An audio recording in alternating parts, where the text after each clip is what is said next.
Ang pag-aaralan natin ngayon ay properties of real numbers. Number 1. Commutative property of addition. A plus B equals B plus A. Ibig sabihin lang nito kahit anong order natin pagplasin yung dalawang number, ganun pa rin yung magiging sagot.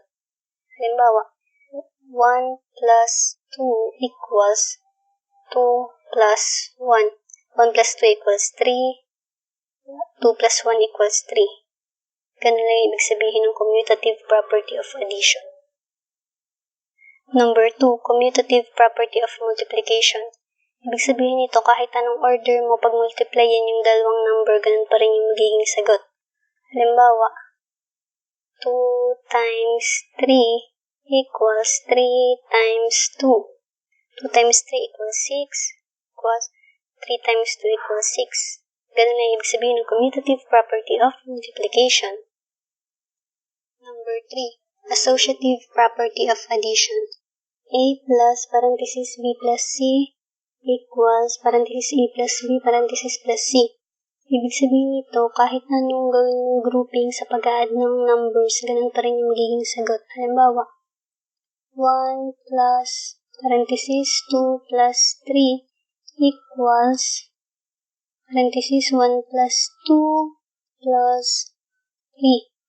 Sagutan na natin, 1 plus 2 plus 3, 5 equals 1 plus 2, 3 plus 3, 1 plus 5, 6 equals 3 plus 3, 6. Yan, ganun lang yung associative property of addition. Number 4, associative property of multiplication. Ibig sabihin nito kahit anong groupings yung gawin mo pag multiply ng mga numbers, ganun pa rin yung magiging sagot. Halimbawa, 2, 3 times 4 equals, group natin yung 2 times 3 times 4. Yan. Solve muna natin yung nasa parenthesis. Kopyahan natin yung 2. 3 times 4, 12 equals 2 times 3, 6. Then yung 4. 2 times 12, 24 equals 6 times 4 equals 24. Number 5, left distributive property. A times B plus C equals AB plus AC. Ibig sabihin nito, pwede mo daw i-distribute itong A dun sa B and C. Example, 2 times 3 plus 4, pwede mo siyang isulat as 2 times 3 plus 2 times 4. Ganun pa rin yung magiging sagot. Ibig sabihin, kopyahan natin yung 2, then 3 plus 4, 7, equals 2 times 3, 6, plus 2 times 4, 8. 2 times 7, 14, equals 6 plus 8, 14. Yan.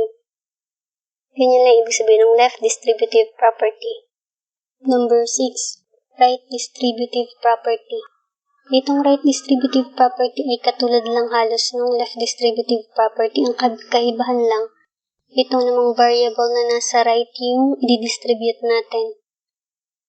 Okay, example, parenthesis 2 plus 3 times 4 equals, pwede mo siyang isulat as 2 times 4 plus 3 times 4. Then, 2 plus 3, 5, times 4 equals 2 times 4, 8 plus 3 times 4, 12.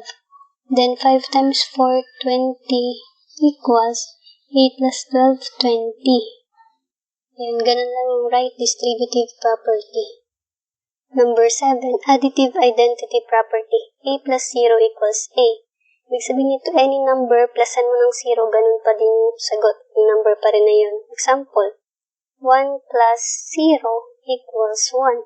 Or kahit 1,000 plus 0 equals 1,000 pa rin yung magiging sagot.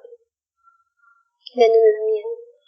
Number 8, multiplicative identity property. A times 1 equals A. Ibig sabihin kahit anong number, multiply mo lang sa 1, ganun pa rin yung magiging sagot. Mahawa.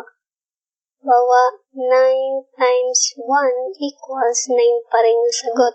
Or kahit gawin mo yung 2,000 times 1 equals 2,000 pa rin yung magiging sagot. Number 9. Additive inverse property. A plus negative A equals 0. Ibig sabihin nito, any number, plasan mo ng kanyang negative counterpart, 0 pa rin yung magiging sagot. Halimbawa, 1 plus negative 1 equals 0. Or 5 plus negative 5 equals 0. Ganun lang yung additive inverse property. Number 10, multiplicative inverse property. A times 1 over A equals 1, where A should not be equal to 0. Or, ibig sabihin nito, kahit anong number i-multiply mo sa kanyang reciprocal, magiging sagot ay 1. Halimbawa, 2 times 1 over 2 equals 1. Ganun lang yung multiplicative inverse property.